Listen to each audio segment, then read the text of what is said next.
Olá, eu sou Jairo La Rosa, estou em Vila Velha, Espírito Santo. Às vezes uns amigos me perguntam por que eu parei de gravar na praia. Pois é, o áudio na praia é péssimo e eu teria que comprar um microfone bem caro. Então, ao invés disso, eu resolvi gravar em casa mesmo, colocando aí esse YouTube para ficar bonito lá atrás. Pois é, ao longo da vida, nós vamos deixando pessoas para trás, de várias formas. Antigos colegas de escola, antigos vizinhos, antigas pessoas conhecidas que a vida separou, né? Vai um para cada canto. E dentre elas, há algumas que nos incomodam muito. Foram relacionamentos quebrados, pessoas que nos feriram, ou o contrário, que a gente feriu. Há pessoas para quem a gente pede perdão e definitivamente não querem perdoar. E às vezes a gente também diz que perdoou, mas ainda dói, ainda incomoda, né? São os cadáveres vivos dentro de nós. Normalmente nós construímos também muros, fortalezas bem altas para nos proteger de aborrecimentos, de decepções, de uma série de coisas que acontecem quando a gente convive com as pessoas. O problema desses muros é que eles não funcionam muito bem, né? A gente está sempre exposto a novas relações, a novas circunstâncias. E segundo, que um muro ele também impede que alguém me faça o bem e que eu faça o bem até àquela pessoa. Esses muros, paredes do coração, né, um livro da editora Betânia que até a gente fez a capa, as ilustrações, eles funcionam para lá e para cá. Nos impedem de abrir o coração para novos relacionamentos e também impedem que pessoas, mesmo que aqui ou ali, nos abençoem, nos tratem bem, nos surpreendam para mais. Há dois conceitos sobre a terapia que eu abandonei já há algum tempo. O primeiro é que um psicólogo é um compadre bem pago. Então você está pagando uma pessoa para te ouvir. Esse conceito ele não corresponde a toda a verdade, a realidade dos fatos. Sim, pagamos um terapeuta, e certamente ele não pode ser ninguém do nosso relacionamento, nem conhecido, né? Mais profissional, é profissional que seja uma pessoa completamente isenta, que não conheça a nossa história de perto, que não seja parente, amigo ou mesmo alguém da comunidade religiosa. E ele vai ser pago para te ajudar a se ouvir. Quando a gente faz terapia, a gente coloca em palavras coisas que a gente mesmo não sabia que estavam lá dentro do coração. E, normalmente, nesse processo de falar, ouvir, pontuar, refletir, há um acesso a um outro eu que a gente nem sabia que existia. Na nossa personalidade, no nosso temperamento, naquilo que veio no DNA, na nossa índole. E aí acontece um processo muito interessante, eu posso falar disso com conhecimento de causa, né? Você começa a aproveitar a terapia, a psicoterapia, para rever algumas coisas no seu dia a dia. Na verdade, o milagre não acontece lá no consultório, ele vai acontecendo na nossa vida. Então, é muito importante entender o seguinte: quando eu chegava lá na adolescência para um terapeuta, para uma terapeuta, eu queria resolver meu problema. Não, eu quero resolver meu problema. E eram muitos. Nós não estamos ali para resolver um problema.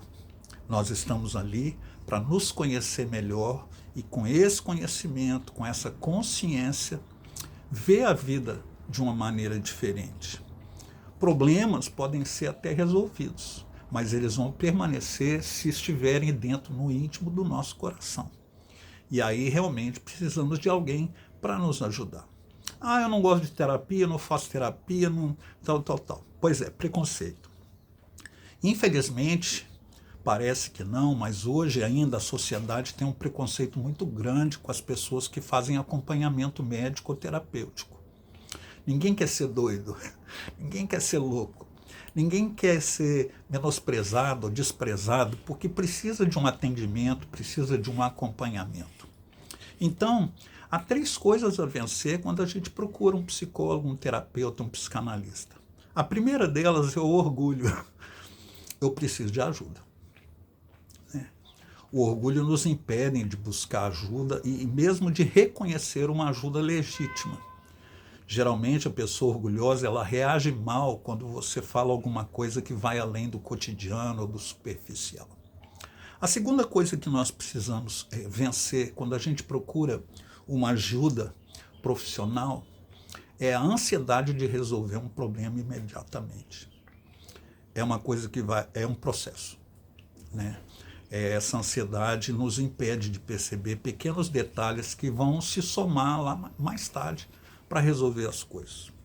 E a terceira é, de fato, o preconceito. Muitas vezes eu tive que omitir o fato de que eu estava tendo acompanhamento para não ter problemas, inclusive profissionais. Então, essa é uma luta constante da pessoa que precisa de ajuda. Por quê? Ainda na cabeça de todo mundo, e principalmente dos religiosos, quem procura ajuda é porque está com um problema. Ó, fulano, ele é assim mesmo, liga não. Ah, fulano tem problema.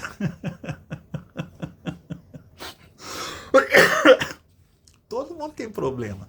A diferença é que alguns querem realmente ajuda. Tá bom. Então vamos falar agora da psiquiatria, que é um processo mais profundo, mais sério no sentido da saúde mental como um todo. Um conceito errado que eu abandonei é que psiquiatra é um mecânico de cérebro.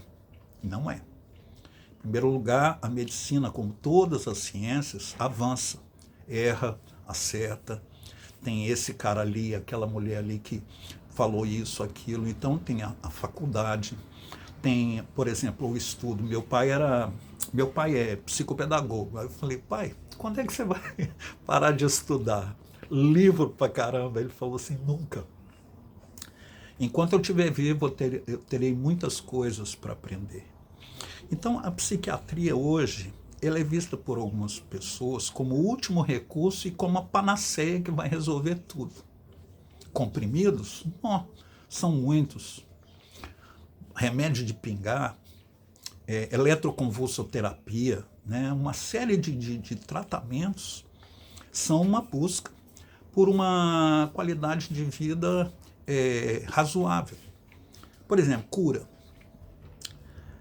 Eu posso dizer, com conhecimento de causa também, mais de quase 50 anos de terapia, que não existe uma cura. Como, por exemplo, você tem um câncer, é feita uma cirurgia, uma radioterapia, etc., uma quimioterapia, e lá na frente, então, o médico diz, olha, entrou em remissão, está curado. Coisas mais simples, gastrite, ou um problema na pele, ou alguma coisa que quebrou, alguma coisa que machucou, alguma coisa que adoeceu, um fígado, sei lá, um rim. Nós temos, então, evidências palpáveis, visíveis, né? Orgânicas, de que aquilo está sendo bem tratado e que vai ter uma cura. C-U-R-A. Jesus curava, né? Mas tem um episódio muito interessante que ele vai curar um cego, pergunta como é que tá. É a primeira vez que Jesus pergunta isso. Como é que você está? Aí ele falou assim, olha, eu estou enxergando as pessoas como árvores. Então Jesus, na segunda prestação, termina de curar o cara. Eu acho que as pessoas que têm problemas que exigem a participação de um psiquiatra, elas estão nessa primeira fase. Eu ainda estou vendo as pessoas como árvores. O que acontece conosco que temos problemas e tratamos?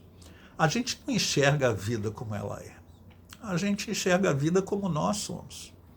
E aí há muitos ferimentos que nos aguardam no caminho. Por quê? É outro preconceito. Somos desajustados. Fulano é desajustado. Então o que acontece? É um pino redondo tentando entrar num orifício quadrado, ou vice-versa. É alguém que, por todos os meios e com muita naturalidade, isso é comum, ele quer se enquadrar, ele quer se enturmar, ele quer um pertencimento.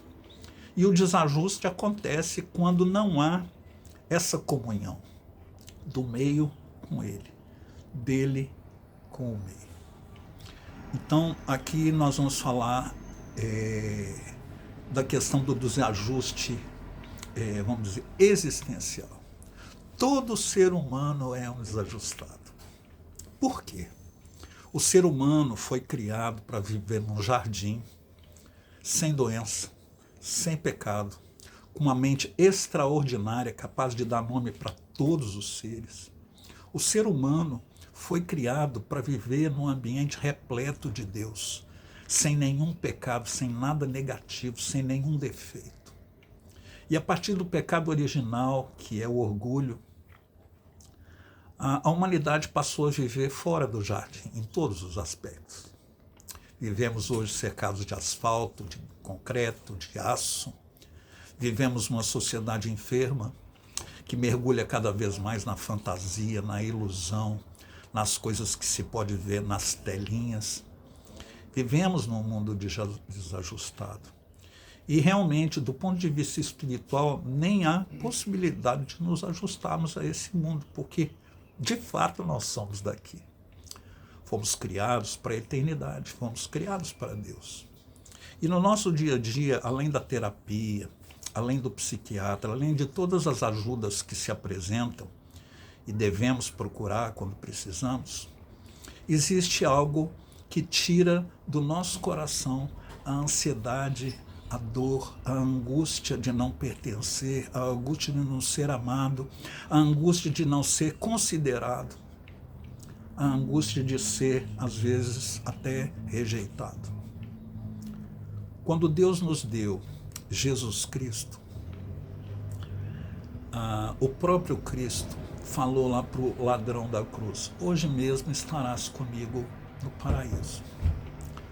O rapaz não teve tempo de dar dízimo, de ser batizado, de evangelizar, ele não teve tempo de orar no monte, ele não teve tempo de fazer campanha, ele não teve tempo de ser membro de uma igreja. Ele reconheceu em Cristo o Salvador, o Senhor do céu. Quando estiveres no teu paraíso, no teu reino, lembra de mim. E aí vai uma coisa que supera tudo. Lembra de mim. Nesse exato momento, creia que Deus lembra de você. Que Deus lembra de mim. Eu sempre tratei saúde mental, minha família é muito complicada nesse aspecto. E no mês de março, por exemplo, foram praticamente 3 semanas de lutas sem cessar, dia e noite. E aí, nessa quinta-feira, foi o aniversário de uma irmã muito amada na igreja, fomos lá na casa dela. E no meio da festa, eu olhei para todas aquelas pessoas e eu percebi, eu pertenço a esse lugar, eu pertenço a essas pessoas, eles pertencem a mim. Isso é uma coisa incomparável.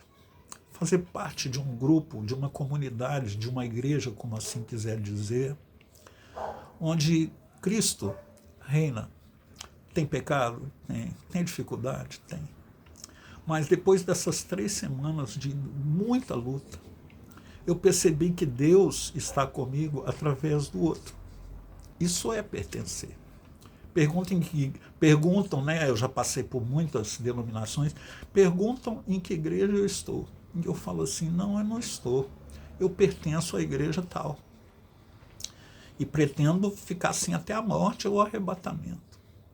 Então, as dificuldades que nós temos, de ordem psicológica, psiquiátrica, existencial, elas só podem realmente ter, vamos dizer uma cura não, mas uma qualidade de vida a partir da perspectiva que Deus nos ama, nos aceita, abençoa-nos com um eterno amor. Ele é um Deus justo, ele é o Senhor dos exércitos. Às vezes a gente costuma lembrar disso, que um guerreiro ele usa armas, E nós temos lá em Efésios 6 as nossas armas. Mas a vida não é só guerra. A vida tem momentos em que você para diante do Senhor, lá no seu secreto, e ouve a voz dele, que faz toda a diferença. Ouça Deus, busque a Deus, peça a Ele que abençoe seu tratamento, sua terapia, sua família, sua ambiência, para que de fato você tenha uma vida com significado e propósito. Nunca consegui a cura, mas eu consegui, e com a graça de Jesus, né, irmãos que me amam, uma família querida e uma fé que é acima de todas as coisas a razão da nossa existência e o alvo da nossa existência. Um abraço com muita fé.